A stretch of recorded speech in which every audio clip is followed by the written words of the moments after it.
preacher man, the only one who could ever teach me. I was the son of a preacher man, yes it was, yes it was.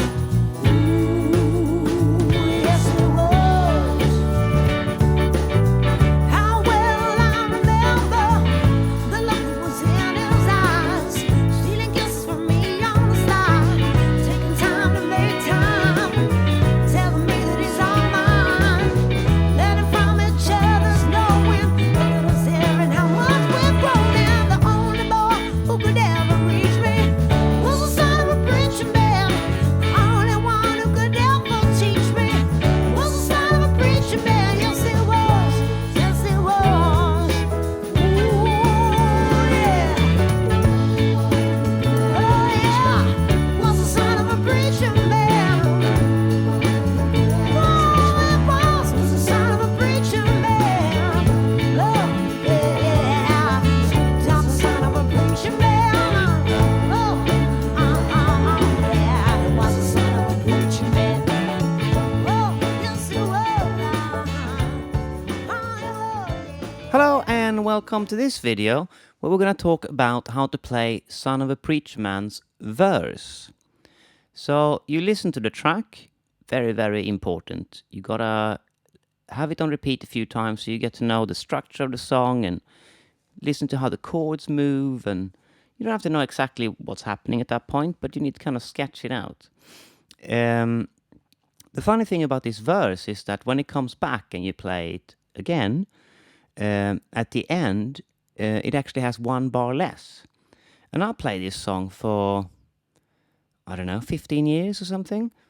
And I didn't realize, because I just listened to the singer and I just never thought about it, you know. So there you go. For if you don't look into it properly, things like that can happen. I also realized when I worked this out that I've been playing the intro wrong, but more on that later. So let's talk about the verse. So what's going on here is that we start off going between E and A. We're in the key of E. So E is chord 1, A is chord 4. And what's interesting here is that you're using notes from the first chord, from the 1 chord, that are related to the A chord. So you're kind of giving away that an A is coming up. And the interval to do that, or the intervals to do that, would be the sus4 of the E and the 6 of the E. So let's look at that first before we get into this. So here's an E, right? That's the 3 notes in the E chord, starting with 3rd, 5, and root on top in this case. So this is a G sharp, that's a B, and that's an E.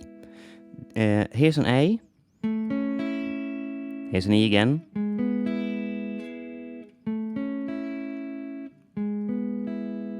yeah? So you see, if I do that, so that's an E,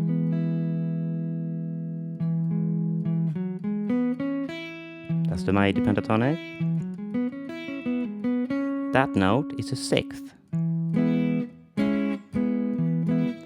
If we go to A, that note is the 3rd. So if I play that 6th over the E, I'm kind of hinting the strongest note of the A, which is the 3rd. If I play the sus4, I would hint the root of the A. Very common as well. Maybe not so much in this style of music, more common in pop actually. But the 6 is just brilliant. So it means that you're going to find that in all areas and stuff, of course, because we're going to add that everywhere.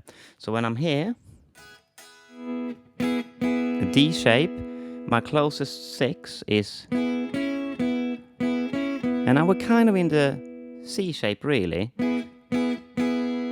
But the first example starts here. And it uses that 6th and then goes to A and then back again. Right? So this goes on for 3 bars. I actually started doing this lesson with the E and A and stuff on a loop. It just didn't really work out. Because it's only 3 bars. You need that movement into the B, because that is the core of the song. It goes E, A, E, and then B. So when we come to the B, you could play either a B or a B7. Remember, we're in the key of E here, so B is chord 5, and chord 5 is a dominant 7 chord. So you can put that in or you can not put it in. I quite like to move around the different shapes of the B chord and add a dominant 7 when it feels right. So sometimes it might go, that's just a B, or it might be dominant 7 there, or you can find dominant 7 there, or that's a B, that's a dominant 7, or that's a dominant 7, dominant 7. Yeah, so anyway, you're going to learn this by playing these examples, so I don't need to faff about this too much. So I got 2 examples here, starting with that shape, and then the second example starts with the lower part of the C shape, if we think that's a C shape as well. I kind of find in a way, it's almost easier to play it like a D shape, and then when I go into the C shape. But when I was playing this as an example, I'd use the C-shaped version up here because it just seemed better. But when I play it, very often I end up playing that D shape, and then I go to the A, and then I go back, and now I'm in the C shape. So you don't have to take these examples exactly like I play them. Like, for example, when I climb up the B7, I hit this chord in example 1, I only hit the first 2 strings and then add the top note, because I thought that sounded better.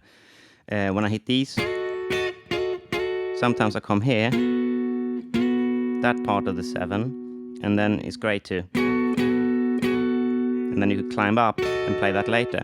When we play the chorus later on, you'll see that we do more of this like in one shape, but then different areas of the shape. That's kind of the hardest thing about this song, really. Anyway, so there's 2 examples here. I'll play them, and there's obviously a loop below, and then we'll talk about the third example after. All right, here we go.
Right, so that's what those 2 examples sounded like. You can slide in or not slide in.